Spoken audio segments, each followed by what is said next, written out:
കൊല്ലത്തെ അതുല്യയുടെ മരണത്തിൽ പ്രതി സതീഷിന്റെ ഇടക്കാല ജാമ്യത്തിൽ മേലുള്ള ഹർജി മാറ്റിവെച്ചു. ഫോറൻസിക് പരിശോധനാ ഫലം വൈകുന്ന സാഹചര്യത്തിലാണ് കേസ് പരിഗണിക്കാത്തത്.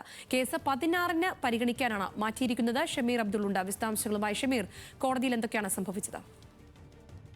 സംഗീത, ഈ കേസിൽ ഏറ്റവും പ്രധാനപ്പെട്ടത് ഡിജിറ്റൽ തെളിവുകളാണ്. അതായത് പ്രതിഭാഗം പറയുന്നത് ഈ ഡിജിറ്റൽ തെളിവുകൾ, അതായത് പ്രോസിക്യൂഷൻ നൽകിയ ഡിജിറ്റൽ തെളിവുകൾ, അതായത് ഈ അതുല്യ മർദ്ദിക്കുന്ന അടക്കമുള്ള ദൃശ്യങ്ങൾ, ആ ദൃശ്യങ്ങൾ അതുല്യ മരിക്കുന്നതിന് ദിവസങ്ങൾക്ക് മുമ്പുള്ള ദൃശ്യങ്ങളാണെന്നാണ് പ്രോസിക്യൂഷൻ കോടതിക്ക് മുമ്പിൽ പറഞ്ഞത്. എന്നാൽ ഈ ദൃശ്യങ്ങളുടെ ആധികാരികത പരിശോധിക്കണം, അതിന് ദൃശ്യങ്ങൾ ഫോറൻസിക് പരിശോധനയ്ക്ക് ഹാജരാക്കണം എന്നാണ് പ്രതിഭാഗം ആവശ്യപ്പെട്ടത്. ഇതിന്റെ അടിസ്ഥാനത്തിലാണ് നേരത്തെ കോടതി 8-ാം തീയതിക്ക് കേസ് പരിഗണിച്ച് ഇന്ന് തന്നെ ഫോറൻസിക് പരിശോധനാ ഫലം ഹാജരാക്കാൻ പ്രോസിക്യൂഷൻ ആവശ്യപ്പെട്ടത്. ഇന്ന് കോടതി ചേരുമ്പോൾ ഈ ഫോറൻസിക് പരിശോധനാ ഫലം കോടതിക്ക് മുമ്പിൽ എത്തിയില്ല.